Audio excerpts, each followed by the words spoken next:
সুভাষচন্দ্রের বন্ধু বিপ্লবী হেমন্ত কুমার সরকারের লেখা সুভাষের সঙ্গে 12 বছর 1921 সালের 1 আগস্ট লোকমান্য তিলকের মৃত্যুবার্ষিকী উপলক্ষে বিদেশি বস্ত্র বর্জন যজ্ঞের প্রথম উদ্বোধন করলেন সুভাষচন্দ্র দেশবন্ধুর রসারোডের বাড়ির বিস্তীর্ণ মাঠে।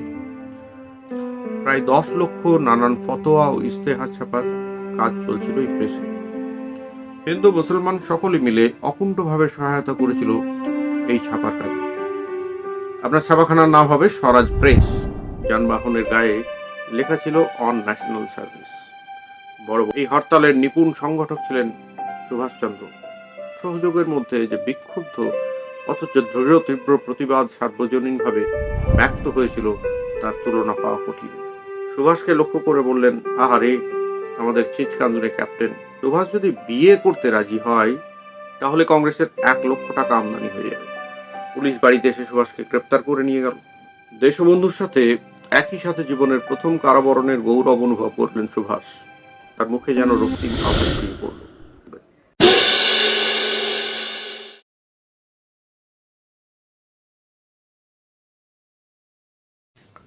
নমস্কার, দেশ ও সুভাষ চ্যানেলে প্রত্যেককে আবার একবার স্বাগত। আজকে আমরা আলোচনা করব সুভাষচন্দ্রের প্রথম কারাবরণ। আজকের আলোচনা করতে গিয়ে যে 3টি বিশেষ বইয়ের উদাহরণ বা সাহায্য আমি নেব তা হলো কবি সাবিত্রী প্রসন্ন চট্টোপাধ্যায়ের সুভাষচন্দ্র নেতাজি সুভাষচন্দ্র বইটি। আগেও বহুবার এই বইটিকে আমি রেফারেন্স হিসেবে আপনাদের কাছে তুলে ধরেছি। দেশবন্ধুর কন্যা অপর্ণা দেবীর দেশবন্ধু চিত্তরঞ্জন এবং সুভাষচন্দ্রের বন্ধু বিপ্লবী হেমন্ত কুমার সরকারের লেখা সুভাষের সঙ্গে 12 বছর, এই 3টে বই মূলত। জাতীয় বিদ্যালয়ে অধ্যাপনার পাশাপাশি যে দেশবন্ধুর নেতৃত্বে বিদেশি বস্ত্র বর্জন আন্দোলনে আয়োজন হয়েছিল তার অন্যতম পুরোধা ছিলেন সুভাষচন্দ্র।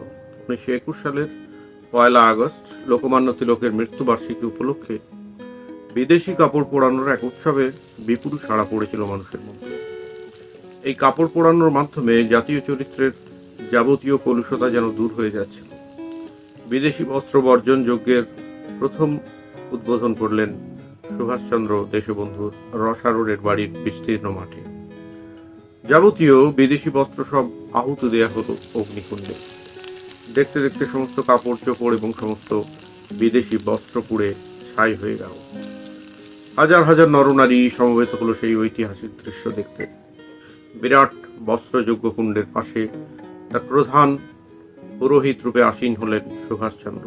সে দৃশ্য যিনি একবার দেখেছেন তিনি কোনোদিনই ভুলতে পারবেন না। তারপরেই বিদেশি বস্ত্র পোড়াবার ছোঁয়াচ লেগে গেল সারা কলকাতায়। শুধু কলকাতা কেন বলবো, সারা ভারতবর্ষ মেতে উঠল এই উৎসবে। সকলের মুখে একই কথা, বিদেশি বস্ত্র বর্জন করুন। প্রবল উত্তেজনায় ভরে গেল দেশ। এই বছরই একটি সরকারি ঘোষণায় জানা যায়, প্রথম বিশ্বযুদ্ধে ভারতবাসীদের বীরত্বপূর্ণ অংশগ্রহণের জন্য খুশি হয়ে তাদের অভ্যর্থনা জানাতে যুবরাজ প্রিন্স অফ ওয়েলস ভারত ভ্রমণে আসবেন 22শে নভেম্বর। প্রথমে তিনি আসবেন বোম্বাই, পরে দিল্লি ও কলকাতা। 24শে আগস্ট 1921 কলকাতার এক বিরাট জনসভায় দেশবন্ধু যুবরাজের অভ্যর্থনার বিরুদ্ধে তীব্র বক্তৃতা রাখেন। তিনি বলেন, সম্রাটই হোক বা তার যোগ্য পুত্র যুবরাজই হোক, তিনি এই ব্যুরোক্রেসি শক্তি বৃদ্ধির অভিপ্রায়ে এখানে আসবেন। আমরা তাকে অভ্যর্থনা জানাতে পারি না। আমরা নিজেদের বাসভূমি পরবাসী দাস, দাসেরও অধম ঘৃণিত লাঞ্ছিত হেয় জাতি। পারি না আমরা কিছুতেই যুবরাজের অভ্যর্থনার কোনো অংশে যোগদান করতে। এতে দেশবন্ধু সারা দেশের সমর্থন পেলেন। নভেম্বর মাসে যুবরাজ ভারতে আসেন। তিনি বোম্বাইয়ে নামলেই শুরু হয় ধর্মঘট। এই প্রতিবাদ আন্দোলনে কলকাতায় ধর্মঘটের সাথে পাঞ্জাবে আকালি শিখদের আন্দোলন, মাদ্রাজে মোপলা হাঙ্গামা বিদ্রোহ, এগুলো বিশেষ উল্লেখযোগ্য। কলকাতায় প্রতিবাদী আন্দোলনকে ব্যর্থ করার জন্য লর্ড রোনাল্ডস তার সভাপতিত্বে গভর্নমেন্ট থেকে এক সভা ডাকে। সরকারি নির্দেশে বলা হয় যে সব সরকারি বাড়িতে ব্রিটিশ সাম্রাজ্যের পতাকা ইউনিয়ন জ্যাক করবে সেদিন। চিত্তরঞ্জনের নেতৃত্বে সেই সভা বানচাল হয়ে যায়। সেই সময় প্রবল পরাক্রান্ত ব্রিটিশ বিভাগের গোয়েন্দা সদা সজাগ পাহারায় নিযুক্ত ছিল। যদিও দেশের মধ্যে স্বাধীনতার আকাঙ্ক্ষা প্রবলভাবে জেগে উঠেছিল, কিন্তু তখনও রাজ অনুগ্রহপুষ্ট প্রজার সংখ্যাও নেহাত কম ছিল না। চারিদিকে বেড়াজালে সতর্কতা উপেক্ষা করে ব্রিটিশ সরকারকে আশঙ্কিত করতে বাধ্য করেছিল কলকাতাবাসীরা। সাবিত্রী প্রসন্নের ছাপাখানার নাম ছিল উপাসনা প্রেস। সেখানে জাতীয় বিদ্যাপীঠ এবং গৌড়ী সর্ববিদ্যায়তনের ছাপার কাজ চলত। যুবরাজের সম্বর্ধনা বর্জন সম্পর্কে প্রায় 10 লক্ষ নানান ফতোয়া ও ইস্তেহার ছাপার কাজ চলছিল এই প্রেসে। হিন্দু মুসলমান সকলে মিলে অকুণ্ঠভাবে সহায়তা করেছিল এই ছাপার কাজে। বর্ণ ধর্ম নির্বিশেষে প্রত্যেকটি মহল্লায় সুভাষচন্দ্রের নিয়মিত যাতায়াত ছিল।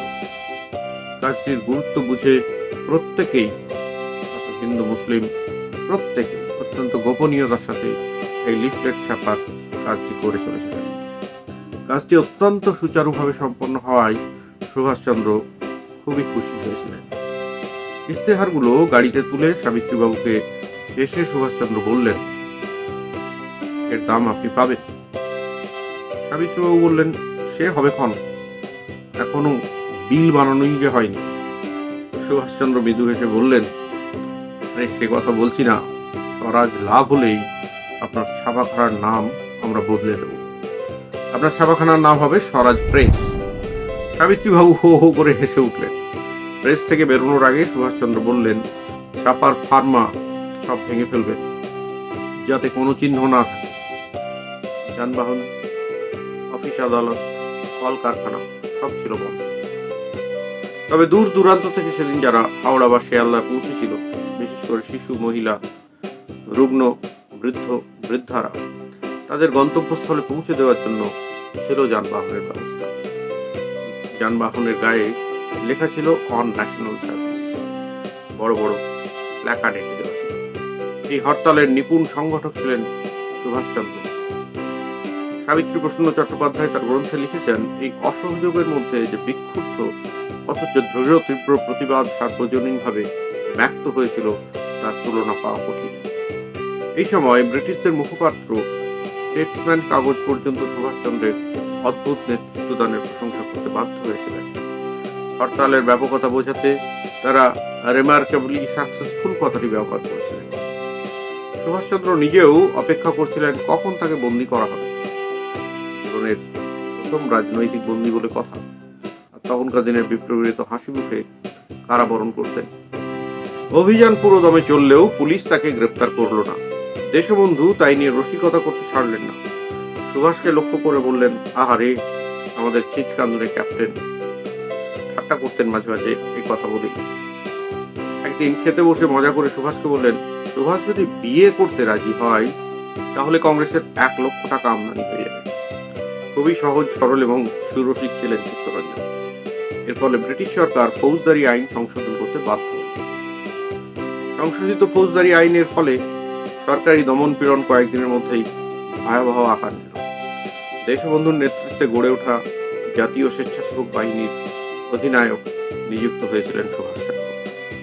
স্বেচ্ছাসেবকদের মধ্যে এমন একটি প্রবণতা তৈরি হলো, শেষে প্রাণকে করিবে দান, কে আগে জেলে যাবে, এই জন্যই সবাই এগিয়ে আসে। কংগ্রেসের সেই স্বেচ্ছাসেবক বাহিনীকে বেআইনি বলে ঘোষণা করতে বিন্দুমাত্র সময় নিল না ব্রিটিশ সরকার।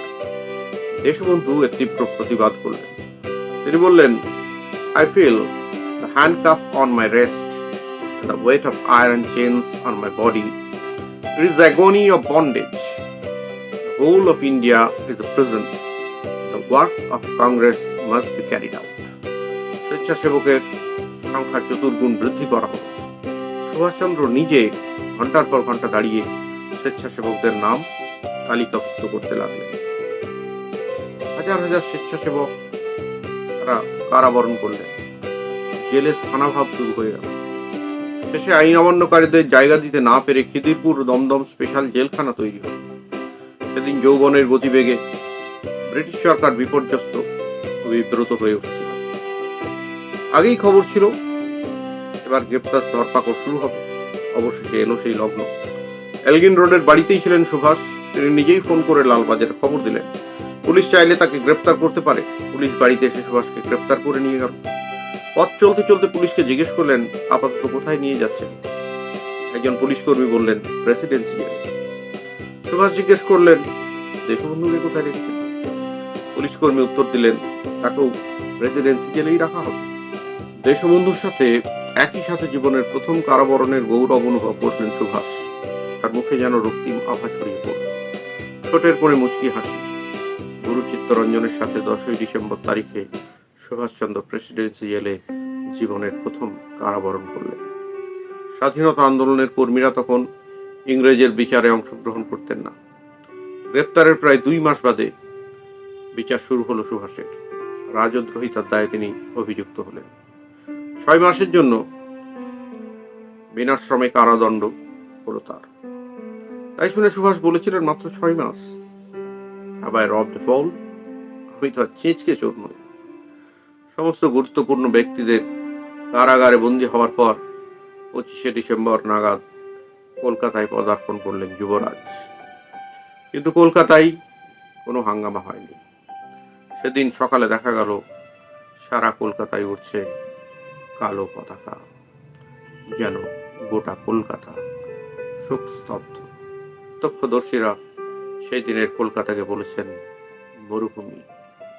এই ছিল সুভাষের প্রথম কারাবরণের ইতিহাস। এরপরে আমরা শুনবো একই সাথে গুরু চিত্তরঞ্জন ও শিষ্য সুভাষচন্দ্র প্রায় 6 মাস একসাথে কিভাবে কাটালেন তারা কারাগারের দিনগুলি। ধন্যবাদ, নমস্কার, ভালো থাকবেন।